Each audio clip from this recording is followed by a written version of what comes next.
Assalamualaikum warahmatullahi wabarakatuh.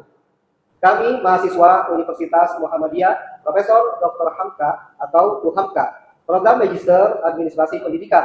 Pada mata kuliah Manajemen Pengembangan Kurikulum ini, dengan dosen pengampu, Ibu Dr. Hajah Yatini Tias, MSI, kami dari kelompok 11 akan mempersembahkan sebuah video yang bertopik Pembelajaran Digital Bermakna, Implementasi Kurikulum Berbasis Papan Interaktif Digital atau PID. Saya Irfan Apandi. Dan saya Ati Kurniasi. Dan saya Muhammad Furqon. Saat ini kami berada di SDN Cipedak 01 Jagakarsa, Jakarta Selatan, sekolah tempat Bu Ati mengajar, sebagai lokus pengamatan praktik pembelajaran digital yang bermakna.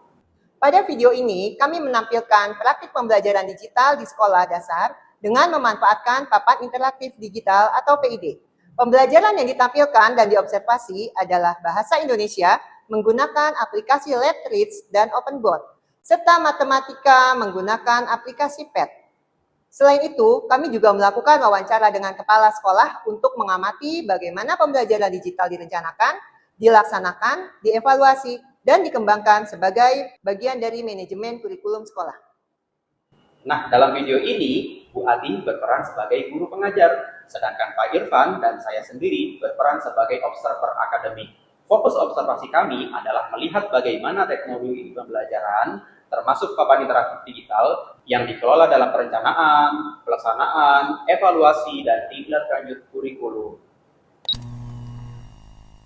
Mulai petualangan membaca. Kita cari mau petualangan apa? Cari pulau takut.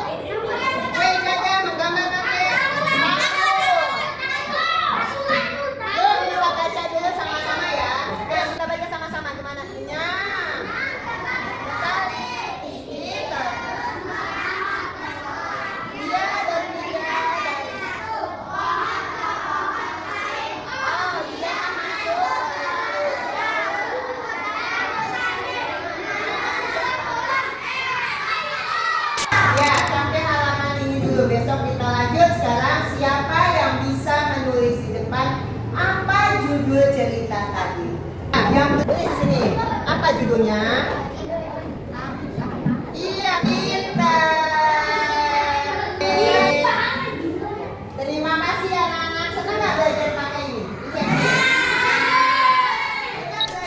Sekarang kalian lihat di sini angka berapa? Nah, angka 3 ini didapat dari 2 ditambah 1. Sekarang kalau Bu Ati bikin angkanya diganti dengan angka 6. Nah, 6 bisa dari ditambah dari 5 ditambah 1. Bisa nggak dengan angka lain di sini? Bisa. Misalnya apelnya Bu Ati tambah yang di sini. 5 tambah 1. Sekarang ini Bu Ati tutup. Nanti anak-anak bisa tebak 6 itu dari 5 apel ditambah berapa? 1. Nanti dilihat jawabannya benar nggak? 1. Nah, sekarang buat ditutup dulu dua-duanya. Sekarang maju Esa sama Yara. Ya. Mau pilih apa? Bola apa atau buku? Ya, Esa yang nulis. Sekarang yang buat ditutup. Jadi bola ya. Nah, bagian ditutup ini sekarang.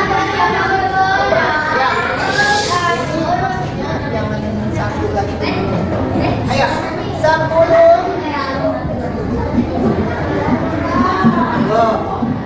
Tulis sini, 10 sama dengan hasil dari berapa tambah 1? Sama dengan 9 tambah 1. Benar nggak? Coba buka jawabannya 9. Iya, pintar orang ya. Oke, hasilnya 100 ya. Pak Irfan, bagaimana tadi setelah melakukan observasi pada praktik mengajar saya? Jadi menurut saya inti dari pengembangan kurikulum yang dilakukan di sekolah Ibu ini untuk memenuhi kebutuhan pembelajaran untuk siswa kelengkapan maupun untuk pemenuhan sarana prasarana bagi guru di sekolah ini. Saya merasa ya sebagai pengajar, saya merasakan saat mengajar menggunakan PID ini karena pembelajarannya interaktif, anak bisa maju ke depan, merasakan, kemudian Setelah membaca langsung menulis. Saya berharap dengan masukan dari bapak-bapak ini saya bisa melakukan pembelajaran lebih baik lagi. Baik, kami ingin bertanya. Kami mendalami bagaimana sekolah ini mengembangkan pembelajaran berbasis digital. Mungkin khususnya penggunaan papan interaktif digital. Bagaimana sekolah ibu memanfaatkan papan interaktif.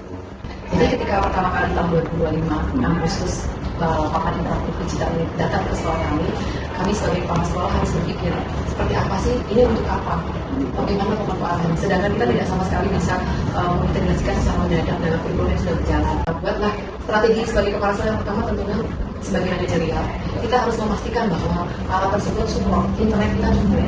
Yang saya pastikan adalah cek wifi kita. Kemudian yang ketiga, bagaimana supaya dapat dimanfaatkan oleh guru. Lalu yang ketiga, bagaimana anak-anak terlibat. Dan yang tujuan yang terakhir dari tujuan ini adalah anak-anak dapat pembelajaran yang kontekstual dan sesuai dengan zamannya. Jadi secara visual dia mendapatkan papan interaktif supaya dia bisa berlaku interaktif dengan gurunya juga. Nah, yang kami lakukan pertama tentu membuat SK itu, karena kalau tanpa pembuatan SK maka tidak akan berjalan. Semuanya harus berdasarkan SK dulu, ditugaskan secara resmi oleh kepala sekolah. Kemudian yang kedua adalah kita membuat pelatihan intern. Setelah SK diberikan, maka belum disosialisasikan, kita latihan intern di ruang PID. Di situ latihan intern. Kemudian lanjutnya adalah membuat jadwal. Nah, ini yang paling penting. Bagaimana dapat dimanfaatkan secara optimal kalau tidak ada jadwal? Ya, karena jadwal itu adalah kunci dari semuanya. Dan ruangannya juga kita kebetulan ada khusus, jadi tidak masuk ke ruangan apapun. Nah, jadi kita kelas namanya smart classroom, artinya ruang digital untuk khusus PID. Bapak Ibu, teman-teman, kesimpulannya dari pembelajaran digital dan juga observasi yang kami lakukan, transformasi kurikulum digital itu tidak cukup berhenti pada penggunaan papan interaktif digital atau PID saja, dan juga penggunaan aplikasi LessRead, Open Board, atau PET. Keberhasilan dan kesuksesan implementasi juga ditentukan oleh manajemen sekolah, seperti perencanaan yang jelas, guru yang siap, pelaksanaan yang bermakna, evaluasi yang terarah, dan tindak lanjut yang konsisten. Kemudian, kurikulum yang baik bukan hanya tertulis dalam dokumentasi administrasi. Kurikulum satuan pendidikan, tetapi hidup dalam praktik pembelajaran yang dikelola, diamati, dan terus dievaluasi. Dan praktik pembelajaran digital bermakna yang baik perlu dikembangkan secara berkelanjutan, sekaligus didokumentasikan dan dipublikasikan melalui media sosial sebagai bagian dari berbagi praktik baik pendidikan. Setelah praktik pembelajaran, observasi, dan wawancara dengan kepala sekolah, kami melihat bahwa sekolah ini telah mempraktikkan pembelajaran digital bermakna secara terarah dan layak menjadi contoh praktik baik bagi sekolah lain. Hikmah yang dapat diambil adalah bahwa teknologi akan bernilai apabila digunakan untuk memperkuat interaksi guru dan murid, bukan menggantikan peran guru dalam membimbing pembelajaran. Semoga video ini menginspirasi Bapak, Ibu, teman-teman, dan sekolah untuk mengelola kurikulum digital secara bertahap, secara berkesadaran, secara bermakna, dan menyenangkan, serta berkelanjutan sesuai kebutuhan murid. Wassalamualaikum warahmatullahi wabarakatuh.